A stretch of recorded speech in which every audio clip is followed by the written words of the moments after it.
안녕하세요. 천사TV입니다.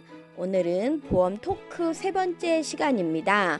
오늘 보험 토크 주제는 나이가 많아도 약을 드시고 있어도 가입할 수 있는 유병력자 실손의료비 보장입니다. 유병력자 실손의료비 보험은 다음에 세 가지만 통과한다면 가입할 수 있는 보험입니다. 그 세 가지 조건은 바로 325 조건인데요. 한번 325 조건 알아볼게요.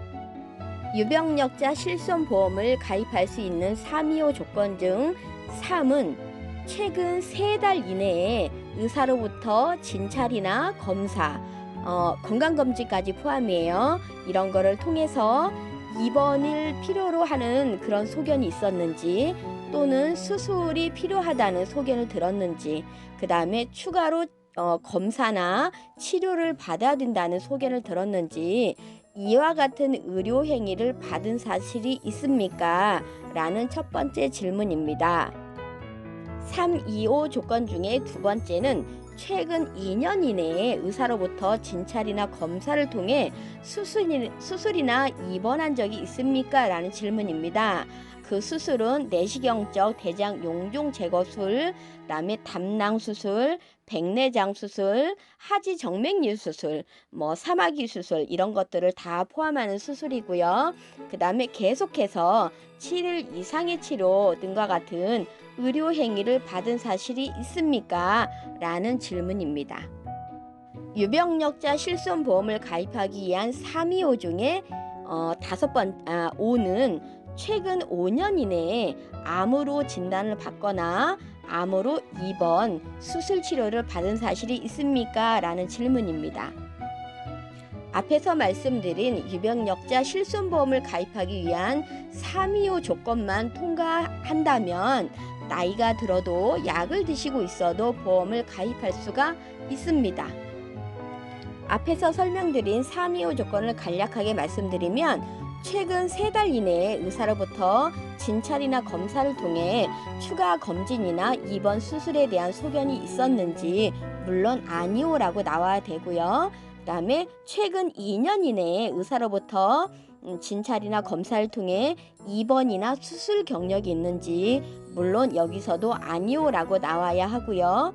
최근 5년 이내에 암을 진단받아 입원이나 수술한 적이 있는지 물론 여기서도 아니오라고 325 조건에 아니오라고 답변이 된다라면 유병력자 실손보험을 가입할 수가 있습니다.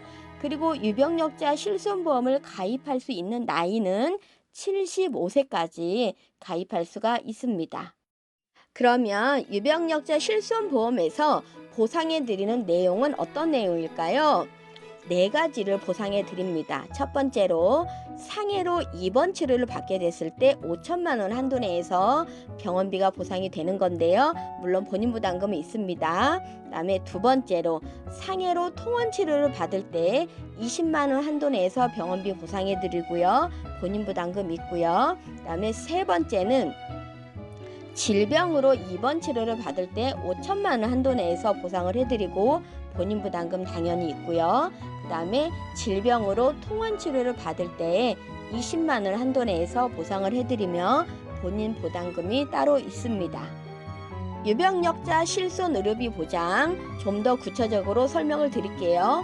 상해 입원 의료비와 질병 입원 의료비 보장해드리는 5천만 원 한도 내에서 보상해드린 내용은 상해나 질병으로 입원을 해서 치료를 받는 경우 5천만 원 한도 내에서 병원비 보상을 해드리는데요. 그 본인 부담금은 10만 원과 그 다음에 병원비의 30% 중에 큰 금액을 뺀 금액을 보상해 드립니다. 그리고 병원비 속에 보상해주지 않는 부분이 있습니다. 그것은 바로 비급여 도수 치료, 체외 충격파 치료, 증식 치료, 비급여 주사료, 비급여 자기 공명 영상 진단, MRI와 MRA는 보상해주지 않습니다. 그리고 자동차 보험, 산재 보험 처리했을 때도 보상해주지 않습니다. 단 비급여 주사료 중에 항암제, 그 그 다음에 항암제 중에 항진균제는 포함을 합니다. 이런 의약품들은 보상을 해주게 되어 있습니다. 질병이나 상해로 인한 통원치료 시는 하루 20만 원 한도 내에서 병원비가 보상이 되는데요. 본인 부담금은 2만 원과 치료비의 30% 중 큰 금액을 제하고 보상을 해드립니다. 질병이나 상해로 인한 통원치료 시에도 입원 치료처럼 보상해주지 않는 부분이 있습니다. 바로 그것은 똑같이 비급여 도수 치료, 체위 충격파 치료, 증식 치료, 비급여 주사료, 비급여 자기 공명 영상 진단, MRI, MRA 이런 거는 통원 치료 시에도 보상이 되지가 않습니다. 그리고 자동차 보험, 산재보험으로 처리가 된 경우도 보상에서 제외가 됩니다. 그럼에도 불구하고 유병자 실손보험을 제가 추천해 드리는 이유는 첫 번째는 나이가 드신 분들이 선택할 수 있는 보험이 별로 없어요. 그 다음에 이런 병원비를 지급하는 보험이 오로지 유병자 실손보험밖에 없기 때문이고요. 그 다음에 약을 드시고 있으면 실손보험 가입 자체가 힘든데 이렇게 약을 드시고 있어도 325 조건만 통과를 한다면 유병자 실손보험을 가입할 수 있기 때문에 제가 나이가 드신 분이나 약을 드신 분들은 유병자 실손보험을 가입할 거를 적극 추천해 드립니다. 우리가 흔히 알고 있는 일반 실손보험과 유병자 실손보험의 차이점을 간략하게 설명드리면 일반 실손보험은 병원비 중에서 의료보험을 적용해주는 요양급여 부분은 90% 보상을 하고 비급여 부분은 80% 보상을 하고 있어요. 그런데 유병자 실손보험에서는 본인 부담금이 30%와 입원 치료 시에는 10만 원, 통원 치료 시에는 2만 원, 이것 중에서 큰 금액을 본인 부담금을 하고 있어요. 그래서 유병자 실손보험은 대부분 제가 설명을 드릴 때는 발생한 병원비의 한 50% 정도만 병원비가 보상이 나갑니다 라고 저는 설명을 드리고 있어요. 유병자 실손보험은 일반 실손보험에 비해서 비급여 주사료나 비급여 치료, 비급여 검사 등이 보상해주지 않기 때문에 어떻게 보면 보상이 적게 보일 수가 있습니다. 하지만 우리가 우리의 질병이나 상해로 인한 병원비를 준비할 수 있는 방법은 두 가지가 있어요. 첫 번째는 저축을 해서 병원비로 쓰는 방법과 보험을 들어서 병원비를 해결을 하는 방법이 있는데 솔직히 말씀드리면 저축을 해서 병원비를 쓴다는 건 거의 불가능한 것 같아요. 왜냐하면 저축을 하면 목표는 정해놨지만 대부분 다른 일로 쓰기 때문입니다. 그래서 우리 부모님들, 나이 드신 분들, 또 약을 드시고 계신 분들은 유병자 실손보험 보장은 좀 적고 일반 실손보험보다는 보험료가 더 비싸요. 왜냐하면 병이 있는 사람들의 보험을 가입하는 거기 때문에 위험도가 높기 때문에 보험료는 더 비싸다고 볼 수는 있어요. 그렇지만 아까 말씀드린 것처럼 저축을 해서 나의 병원비를 해결하기가 힘들다면 이런 보상이 조금 약한 유병자 실손보험을 가입을 해서 병원비를 해결을 하고 나머지는 이제 현금으로 해결을 한다면 그나마 부담을 줄일 수가 있습니다. 요즘 들어서 시대가 급격히 변화가 많다라는 것을 많이 느끼고 있어요. 우리 보험업계도 이런 변화의 물결을 정말 많이 감지할 수가 있어요.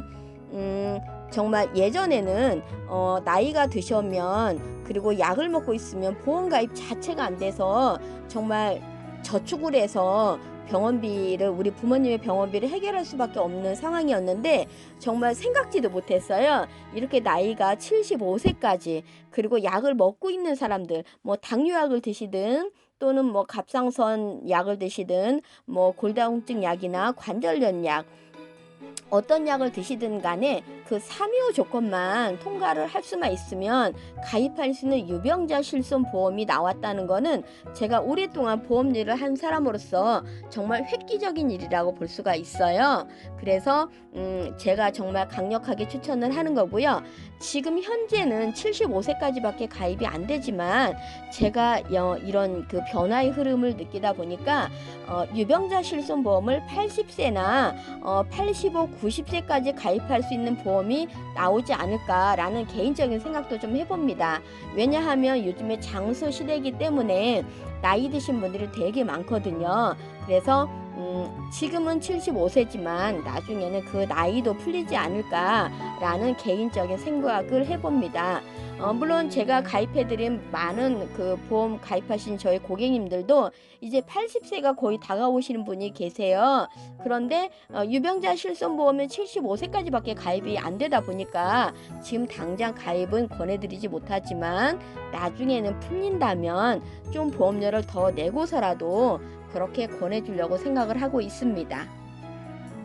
오늘은 보험 토크 유병자 실손보험에 대해서 말씀을 드렸습니다. 혹시 궁금한 게 있으시다면 댓글로 남겨주시고요. 저의 영상이 도움이 되셨다면 구독, 좋아요, 그리고 알람 설정 부탁드릴게요. 여러분, 감사합니다.